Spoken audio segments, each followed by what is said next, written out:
I wanted to get on here and make this video because I kind of want everybody to know like what's going on and what's happening, and so that you guys can pray for us and know the specific ways we need prayer. So, if you know me personally, and most people watching this do, you know that my dad's been sick for a while now. His health has really been declining. You know, he has diabetes, and so of course you attribute a lot of it to that, and he does not eat right. And so anyway, so since it's been longer than November, I think, but November was when we really started noticing that he was really, he had gained a lot of weight. He was very short of breath, and he just didn't feel good, couldn't get around. We just noticed that there was a big change. And he went to his doctor, and he was very swollen up, and couldn't figure out what's going on, could barely walk. And they started doing all kinds of tests. They tested everything under the sun. And then his doctor sent him for a EKG of his heart.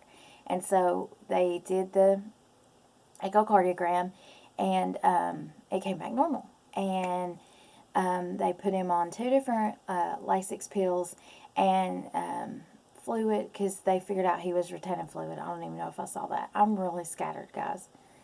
Saw that, said that. I'm really, like, my brain is gone. But anyway, so they put him on 2 different Lasix pills, and the fluid started going down. He lost like 22 pounds in 2 days, and he seemed to be getting better. This was like the beginning of December, I think. And so he went back to work. He was out of work for, gosh, I don't know, 6 weeks, 8 weeks. I'm not real sure. He went back to work. If you know him personally, you know that he is always afraid he's going to lose his job. He always wants to work. He has always, provided for his family. He always wants to work. Most of you know they have a brand new house. Anyway, it was very important for him to go back to work. He went back to work. And within being back to work, because after this, he was very, him and Mom both were very cautious about his weight. They were really watching his weight, because they didn't know why this fluid came. His doctor was baffled. His doctor said, I have no idea what's going on. His doctor actually sent him to a surgeon. And the surgeon was kind of like, I don't know why you're here, But anyway, it was kind of a waste of time, my opinion. Anyway, so he went back to work. And within days of going back to work, he had gained a lot of weight. A lot of his symptoms were back. And they knew that the fluid was coming back. So I think at that point actually was when they did the echocardiogram of his heart, and it came back normal. And, I think I'm scattered. I really am. Anyway, they ended up giving him a different Lasix pill or something. Anyway, so it started helping, and he went back to work. And within days of being back at work, it started coming back again. He had been to the ER. He had been, and actually, while he was out of work, they put in a catheter. When they put him on the fluid pills, they put in a catheter. He had a catheter for 15 days. I know that you can probably go out with a catheter. You can cover up with a blanket, or you could, there's ways you could probably hide it. But my dad is so private. He didn't go anywhere for 15 days. It like to drive him crazy. But anyway, so that was happening. That was going on. And that was,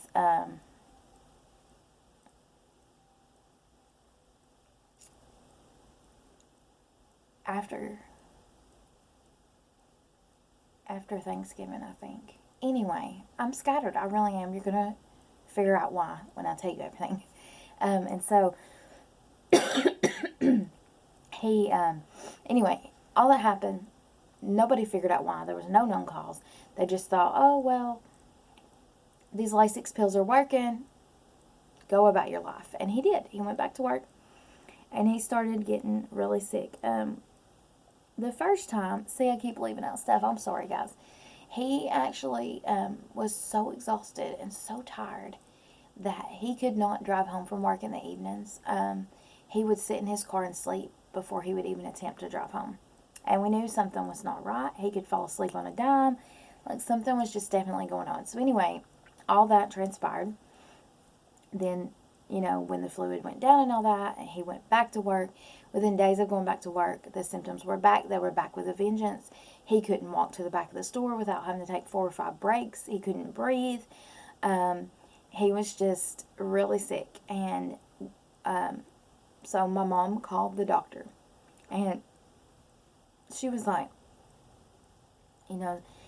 she had to leave a message for the nurse. He's retaining fluid. Something's not right, blah, blah, blah. So, in the meantime, my dad had a friend at work who talked to him about this cardiologist she thought he should see. She's like, you should really call and see this cardiologist. It's who her dad actually saw. And she's like, he's phenomenal. You should really go see him. And so, my dad doesn't go to the doctor. He went years. When I was growing up, I never remember him being sick, going to the doctor, none of that. So this is all new to him, to have like doctors everywhere. He has an eye doctor. He gets shots in his eyes. He's had eye surgery. He's got a foot doctor. He's got all these doctors, and it's just unknown to my dad. So when my dad said to my mom, I think we should call this cardiologist, we knew it was bad. We knew he felt even worse than what we're seeing with the physical eye. So my mom called and asked them if she needed a referral, and they said no, we will make you an appointment. She made an appointment. They met the doctor, and the doctor was like, let's do an echocardiogram. The doctor did an echocardiogram, and it was abnormal. And the doctor told him, at some point you've had a heart attack, which I want to say that's upsetting, but it's almost not even upsetting. It's numbing. That's how I feel. I kind of feel numb, kind of feel in shock. And so he said, I want to do a heart cath. And we're like, oh my gosh, but we're so thrilled that there's finally answers. So we had the heart cath set up, and we were a few days out when Dad the symptoms started getting really worse. And that's when Mom called his, said pediatrician. I've been talking about Connor so much. I've got that on the brain. His primary care doctor left a message with the nurse. Hey, the fluids come back. He doesn't feel good. He's short of breath. And Ashley didn't call her back. But she also called the cardiologist nurse. And the cardiologist nurse called her back and got kind of some more info from her and was going to talk to the doctor. Anyway, when the cardiologist nurse ended up calling her back Tuesday afternoon, she said, you need to go to the ER. Because his heart cath was supposed to be Friday. This was Tuesday. She said if he's retaining fluid and he cannot breathe and he cannot lay flat for this test, they won't do it. And we knew we needed this test. Finally, there was going to be some sort of answers, and answers mean you can start treating the problem. So I feel like we were just putting a Band-Aid on it, kind of just, okay, you put in a catheter, you got the fluid out, we're on Lasix pills. That's just a Band-Aid. That's not fixing the problem. And so, Mom took him to Park West, which is where he was going to have the heart cath done. She took him there. They admitted him, and they started a Lasix IV to get the fluid off fast. And they were going to keep him there until the heart cath. And so he had the heart cath Friday. We weren't sure for a while if they were going to be able to do it because the fluid was so bad, but they did drain off enough fluid to do the heart cath. He lost 28 pounds, and he is continuing to lose. So they did the heart cath. Okay, they take him back for the heart cath, and my mom and I are sitting in the waiting room, and then we have a buzzer, like you have at restaurants that lights up red all around the side. And the buzzer goes off, and I swear it felt like it had been like 10, 15 minutes. And the buzzer goes off, and I'm like, oh my gosh, something's wrong. He can't lay flat, or they're not going to do it. And we went up, and she's like, okay, the doctor will see you now. And I'm a mix between confused and getting a tiny bit panicked at this point. And so we go in this little room, and we're in there for a few minutes, and then someone opens the door and was like, hey, he's right here in the hall if you want to see him. And so there's Dad laying in his hospital bed right in the hall. And he was a little groggy, but I mean, he was all right. And finally the heart doctor comes out, and he looks at me and Mom, and Dad's laying there in the middle of the hallway in a hospital bed. And he looks at me and Mom, and he said, we have major issues.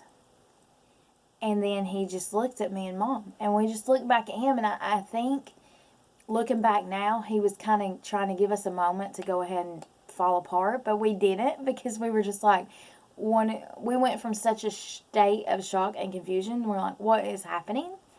And I think, too, that's when the numbing starts to take over, because your adrenaline and stuff. And so he told us that one of Dad's arteries is 100% blocked. One of his arteries is 90%. No, yeah. 100% blocked. One of his arteries is 90% blocked. So he has, this last artery is trying to pump for the entire heart. And so finally an answer. Like, it's so sad, but at the same time, it was just like, oh, thank goodness. And then he's like, we'll have to do open heart surgery. And so no one ever wants to hear that. And so that was devastating, but like, Dad wasn't tore up, Mom wasn't tore up. So I was like, okay, I can do this. I can hold it together till later, which I did. And so I asked the doctor, will he stay here until this surgery? And he said, oh, yes, I'm not comfortable with him going anywhere. And it's kind of then that you realize the severity of this. Dad has a heart monitor hooked to him at all times. He could still have a heart attack at any minute. And his heart's just tired. It's tired. And honestly, it's a ticking time bomb, really. I mean, it's just, and, they've been trying to still get fluid off of him. He's lost 28 pounds and counting. And so they can't just whisk him in and do it right then. I think they would have had the fluid not been a problem. They have told us that they need to take the Lasix IV out before surgery to give his kidneys time to rest, because, they're draining off all this fluid, so he's peeing every few minutes. And they want to give his kidneys time to rest, but they can't take this IV out too soon, because fluid will start building back up quickly. And so they have told us that surgery will either be Wednesday or Thursday. Today's Tuesday. Wednesday or Thursday, they don't know for sure yet. We're still waiting to find out. And, of course, the surgeon talked to him about, you've got to make some major lifestyle changes. I can put out the fire, but if you keep throwing gasoline on it, what good does it do? And that analogy really helped me. It made a lot of sense to me. So I really hope he'll take this serious. Who knows? We'll see. So that is what's going on, guys. That's why I'm scattered. That's why I'm all over the place. And I know what it was like when my mama had open heart surgery. I know what it was like walking in there and seeing her. And I'm just dreading it. I'm just not ready. His surgery will take 3 to 4 hours. As long as all goes well, about 45 minutes after surgery is done and finished, we should get to go in and see him. It's a very scary thing. He will be on a ventilator. And there will be tubes and wires and stuff hooked everywhere. He will not really be awake until like the next morning. And hopefully, as long as everything's okay and everything's waking up and functioning well, the next morning he'll have the breathing tube out. So that's when I want to see him. But of course I'm going to go in and see him, because I don't want my mom to be alone. I will be there all throughout surgery, and I will be there as long as Mom wants to stay. I do not want her to be alone. And so that's the plan right now. So I'm having my mother-in-law take care of Connor, and her and Jeremy, getting him to and from school and doing all that stuff. And it's just really hard. I know that other people can take care of Connor. It's not a control thing. It's just, I'm his mom. It's going to make me cry. I'm sorry, guys. Why would this part be the part that makes me cry? I'm crazy. I know that other people can take care of him. I know that he's in good hands. But I'm his mom, and I want to do it. I want to put him on the bus every morning. I want to pick him up every afternoon. I want to pick out his clothes every day. I want to, and so I hate it. And one of the reasons I hate it is because I always do those things.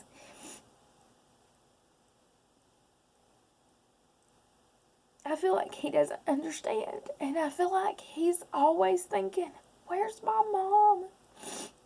And that kills me.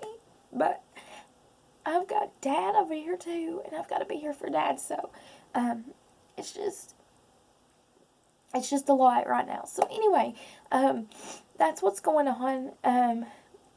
His heart doctor did tell him that had they not found this, he would have been dead by summer. Summer's not long, guys. Like, we found it in the nick of time. And had my mom not been persistent, and had someone not told my dad about this heart doctor, his doctor said the EKG was fine. It's not fine. Sorry, guys. It's not fine. It's not okay. And, there's no reason to be bitter. And Dad's not bitter. Dad's like, oh, well. But I'm so mad, guys. I'm so mad. Sorry. I'm so mad. It makes me just frustrated. Anyway. Sorry, guys. So that's what's going on. And so, we've been going up to the hospital I've been going every day, and I've been taking Connor with me when I can, when he's not in school, because that first day I went up, Connor was in school, and so I didn't have him with me. It was just me, and all day long my dad asked for Connor. Where's Connor? I wish Connor was here. Why didn't you bring Connor? Couldn't he miss school for one day? And so it's hard. So I've been taking him when I can too, because he's a really good kid and he's really quiet. So they haven't said anything to me about bringing him in there, even though I'm sure there's an age limit, because it is a heart wing. But anyway, Dad is in really good spirits. Dad is really happy. He is really carefree. And I know he doesn't feel that way always on the inside. I know that he is doing that for me and Mom, because heaven knows we don't need to be together in panics, because we are like the world's worst panickers. So I think he's doing that for me and Mom. And today I went up, and Jeremy went up because Connor had a doctor appointment we were going to go to. So we all three went up, and Mom's sister was there. And Mom was like, hey, let's go out to eat. So we left Jeremy with Dad, and we all went out to eat because Mom hadn't left the hospital. She needed to leave for a minute. And so this evening, Dad and Jeremy got to spend some time together. And so this evening, Jeremy was telling me that Dad kind of told him that whatever's going to happen is going to happen. And he doesn't want to spend what may be the time he has left sad and scared of surgery. And so he knows that there's no way around this. And we have to do it. There's no other choice. It has to be done. And so why be upset and fret about it? That's his thinking. That's not my thinking. I'm upset and I'm fret. And so that's kind of what's going on. There's an update. And I will definitely update you after everything.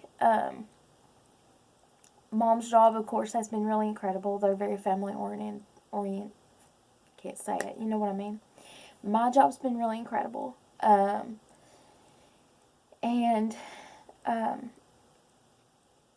yeah, I think that's all of the update I have.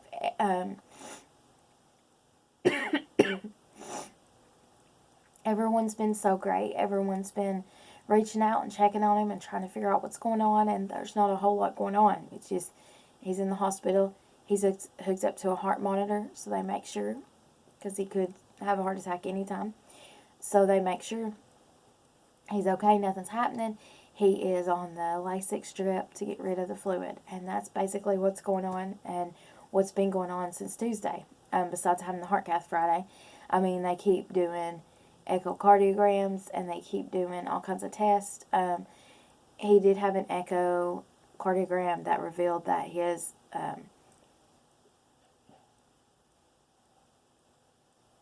heart muscle is thickened. They said that's not very uncommon, and that is just something you live with. That's fine. It can be treated with medication, I think. It's not a huge deal. They weren't that worried about that, so that's good. And anyway, I'll update you guys when I know more. I appreciate the prayers. I appreciate the texts, the calls. It means more than you know. Sometimes even just the texts and things are just a nice distraction for a minute. And so, I appreciate you guys and the ones who have come and visited him too. I really appreciate it. And so, I just wanted to make this video. I love you guys. Please keep praying. And I will update y'all soon.